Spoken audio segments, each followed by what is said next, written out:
بسم اللہ الرحمن الرحیم۔ ایم ایس نیوز HD5 کی ناظرین السلام علیکم۔ یہ بہت انتہائی اہم ویلاگ ہے، آپ نے ضرور سننا ہے۔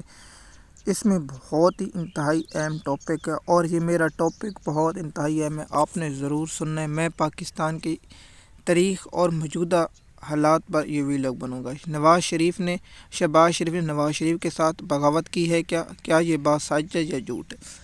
جیسے کہ آپ جانتے ہیں کہ 7 دن سے retire army chief general Asim Munir کا جو نوٹیفیکیشن جاری نہیں ہو رہا تھا وہ رات کو جاری ہو گیا، جس کے مطابق army chief retire general Asim Munir اب جو CDA جو تمام فورسوں کے سربراہ ہوں گے وہ retire army chief Asim Munir ہوں گے۔ آپ یہ کہیں گے کہ ریٹائر کیوں؟ کہ شہباز گل بھی کہہ رہا تھا اور دوسرے لوگ بھی کہہ رہے تھے، تو نون لیگ کے لوگ یہ کہہ رہے تھے کہ ریٹائر نہیں نوٹیفیکیشن کرنے کی ضرورت، پھر نوٹیفیکیشن کیوں کیا؟ تو یہ کیا ہوا، رات پہلے ایک فیک، پھر اس کے بعد نوٹیفیکیشن جاری ہوا تو 5 سال کے لیے مقرر کر دیا گیا۔ آج ایک شخص جو سرکاری ملازم ہے، جو پاکستان قوم کے ٹیکس لیتا ہے، جس کی بیوی پاکستان عوام کے ٹیکس کے پیسوں پر لیتی ہے، وہ خان صاحب پر اور عمران صاحب پر چھوڑا گیا ہے اور وہ کام کر رہا ہے جو ایک پالتو جانور کرتا ہے۔ دیکھیے، سب سے پہلے پاکستان کیا ایک شخص کی ضد کی وجہ سے ملک کو اس حالات پر نہیں لایا جا سکتا؟ ایک شخص آئے وہ کہے کہ مجھے فلاں پسند ہے، مجھے ڈھنگا پسند ہے، میں عوام کا مینڈیٹ چوری کر لوں اور عوام کو مینڈیٹ نہ دوں۔ یہ کون ہو سکتا ہے؟ یہ ایک شخص جس کا کام ہے دفاع کا کام، اس کا کام صرف ایک ملازم ہے جس کو پاکستان کی عوام تنخواہ دیتی ہے، وہ پاکستان قوم کو کہے تم پالتو ہو، تم کیڑے ہو، تم مکوڑے ہو، تمہاری اوقات نہیں ہے اور سخت۔ یہ اس پر میں بعد میں بات کروں گا، لیکن جو اہم موضوع ہے کہ کیا شریف خاندان نے، نواز شریف خاندان نے اور زرداری خاندان نے کیا، تو اس پر میں اتفاق نہیں کرتا۔ کہ میں نے پہلے بھی اپنے ویلاگ میں کہا تھا کہ مسلم لیگ نون کی عاصم منیر روح ہے اور نون لیگ کی عاصم منیر روح ہے، تو اس لیے یہ دونوں نوٹیفیکیشن جاری کریں گے۔ اور جو ہمیں خبریں مل رہی تھیں لیکن ہم نے وہ اس لیے نہیں کیا کیونکہ اگر وہ ہم بات کرتے تو اگلی بات پر ہمیں کیا کیا جاتا وہ پاکستان کی تاریخ میں یاد رکھا جائے گا۔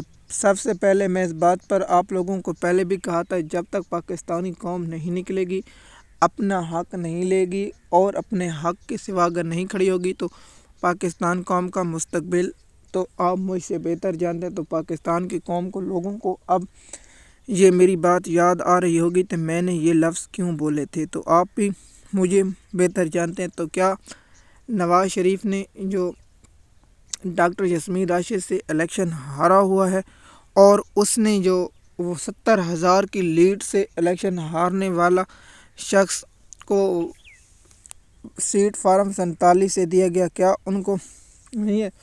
تو یہ معلوم ہوگا۔ دوسرا، پاکستان میں جو صحافی انصار عالم ہے، اس نے جو رپورٹ دی تھی، ہم اس پر ویلاگ صدیق جان نے بنایا تھا، عمران ریاض نے بنایا تھا، عیسیٰ نقوی نے بنایا تھا، کرامت مغل نے بنایا تھا اور بہت سے لوگوں نے ویلاگ بنائے تھے، لیکن ہمیں پتہ تھا کہ شریف خاندان صرف کر رہا تھا۔ کیا مریم نواز اپنا آدمی لانا چاہتی تھی؟ کیا ندیم انجم کے بارے میں جو ندیم افضل چاند نے ٹویٹ کیا ہے اس پر کیا ہے، وہ ہم ریسرچ کر کے 5-4 دنوں میں اس کے بارے میں ضرور قوم کو آگاہ کریں گے، کیونکہ ہمارا تو کام ہے آگاہ کرنا۔ کیا شہباز شریف نے نواز شریف کی پیٹھ میں چھرا گھونپا ہے؟ اب بات اس موضوع پر آتے ہیں۔ دیکھیے، میں نے پہلے بھی کہا تھا، جو اقتدار کا نشہ ہے وہ اپنے باپ کو قتل کرتا ہے، باپ بیٹے کو قتل کرتا ہے، بھائی بھائی کو قتل کرتا ہے۔ جیسے کہ آپ ابھی جائیں، انٹرنیٹ پر جائیں اور جو دنیا میں سلطنت بنی اور ان کے جو واقعات ہیں آپ سٹڈی کریں اور ریڈ کریں، اور دنیا میں جو اہم جو عہدے اقتدار کی خاطر جو ہوا ہے وہ بھی ہوا ہے، تو اس پر آپ دیکھتے ہیں جو پاکستان کے جو موجودہ حالات ہیں اس پر کیا شریف خاندان کے ساتھ کچھ ہوگا؟ تو مجھے معلوم ہو رہا ہے کہ تاریخ لبیک کے جو ساتھ ہوا ہے وہ کیوں ہوا ہے، اس کے بارے میں کیا ہے، تو آپ لوگ مجھ سے بہتر جانتے ہیں۔ کیا عمران خان صاحب کی رہائی ہو گئی؟ یا کیا اس عمل ہوگا؟ اب اس پر میں بہت سے ٹاپک بناؤں گا، میں نے پہلے ایک ٹاپک بنا رکھا ہے، وہ آپ لوگوں کے ساتھ انشاءاللہ اپلوڈ کریں گے۔ ایم ایس نیوز کی ناظرین، کیا آپ میری بات سے متفق ہیں کہ شریف خاندان میں کوئی دراڑ ہے یا نہیں، یا میری بات غلط ہے؟ لیکن میں ایک ذرائع نے بتایا کہ شہباز شریف نے نواز شریف کی پیٹھ میں چھرا گھونپا ہے، کیا یہ بات سچ ہے یا نہیں؟ یہ تو آنے والا وقت بتائے گا۔ شکریہ۔